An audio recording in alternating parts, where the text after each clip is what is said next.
My name is Jay. I am one of the co-owners of the Living Room here in Winston-Salem, and shout out to Winston-Salem, City of Arts and Innovation. Very excited to see what the arts community gets up to this year. So let me rephrase that. We designed this space to be a place where any artist or creative could come and have the resources available to them that they needed to make the thing that they needed to make, but also for the space to be fluid and dynamic, to morph to fit the needs of whoever's in this space. So the room we're in right now, the furniture can be rearranged. There's a wonderful natural light happening right now. And no two creatives are the same. No two projects are the same.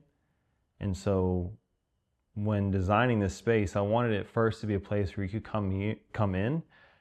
I wanted it first to be a place that you could come in and hear yourself think, hear your creative voice, let your nervous system relax, be a place where you can hear and know and see what's true to you in the moment so that you can have that reflected back to you. And so all of the rooms in the living room, they have a special kind of sound dampening to them. So you have a little bit of that reverb, but if you sit quietly in any of these rooms, you'll be able to hear yourself think, which in my experience, is not something that happens out in the world. It's very overstimulating out there.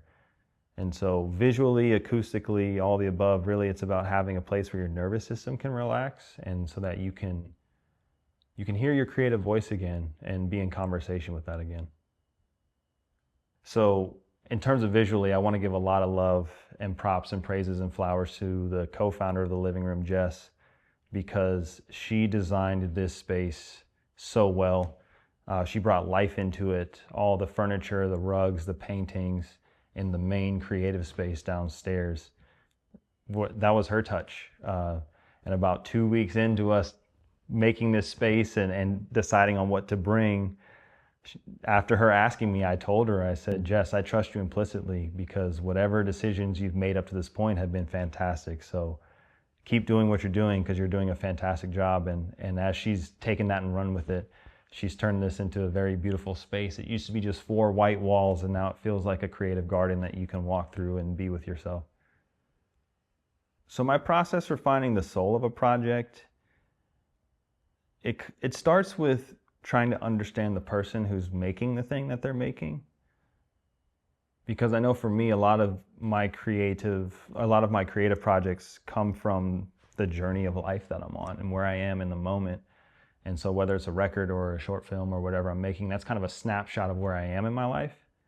And I start there. I don't assume that's the case for everyone, but I try to find out where the creative, being the person, where they are in their life right now and what it is they're trying to express. That can be an emotional thing. That can just be sitting and talking for 5 to 10 minutes, just like, how are you feeling today? Building that rapport. And then once the relationship is there, then I can go in and say, okay, here's this song we're working on. What is it you're trying to express? Is it similar to what we talked about? Is it something different? Is it something you haven't shared with me yet? Are you comfortable sharing that? And I try to be very low, no pressure about it, because in a weird way, kind of being hands off in that way and letting people talk, they end up telling you the things that they need to tell you anyways. And then if the relationship is there, the project will tell you what it needs.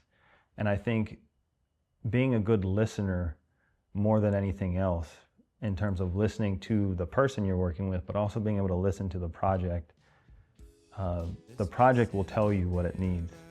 And that's kind of how I go about it. It's just like trying to get to know the person. And then once I know the person well enough, then they can share their project with me. And I'm not coming in with my own ego to make it into something else. I'm just trying to find and discover what's already there alongside of them. And we kind of get to excavate it together. Yeah, being a studio owner and being a producer, it can be hard to guide an artist, but also get out of the way. And I think the first thing that we all have to admit as creatives and artists is that we all have ego. There's nothing wrong with that. I think for me, when I say I have a creative ego, it's more so I have a creative personality, I have a creative point of view, I have a creative opinion. And it's okay to have that so long as you are in conversation with other people's creative ego or personality or opinion or point of view. And I think at any moment where you're in a position where it's like my way or the highway or just do it this way, I think you've already lost, because the relationship isn't there. That foundation isn't there.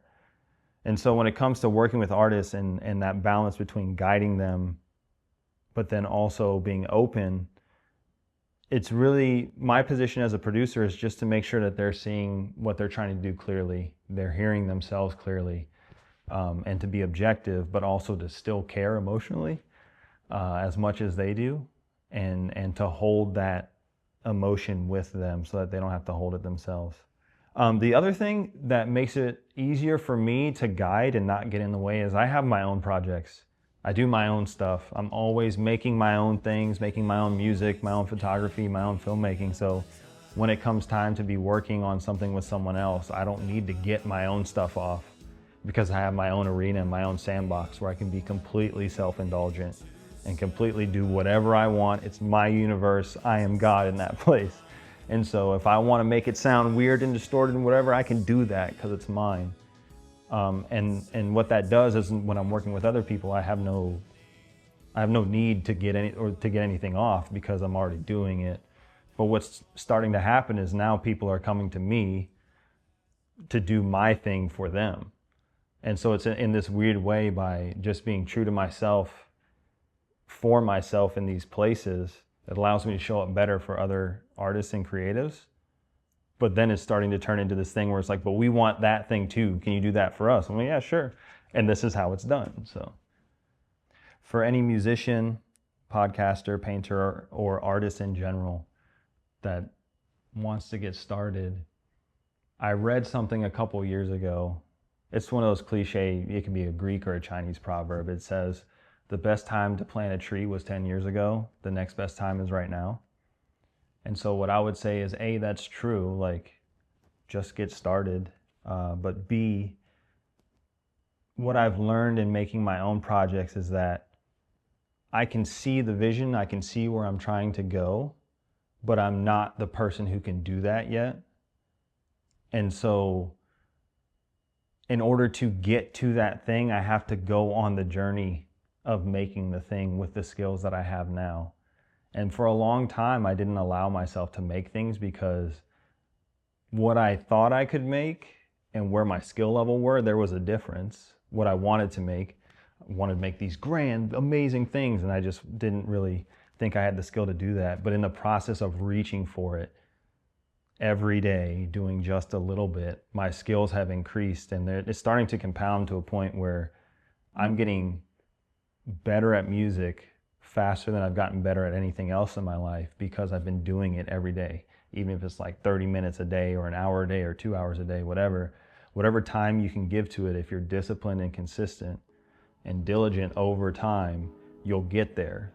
But you got to start where you are, and where you are is not that place. So it can be a little discouraging, but it's like, just start. Just allow yourself to go on the journey, allow yourself to learn, allow yourself to enjoy the journey. And you'll either end up where you wanted to go, or somewhere else that you didn't know you wanted to go, but you're at that place now and you're like, oh, this is pretty cool. Love that. Give yourself permission. Yeah. Give yourself permission.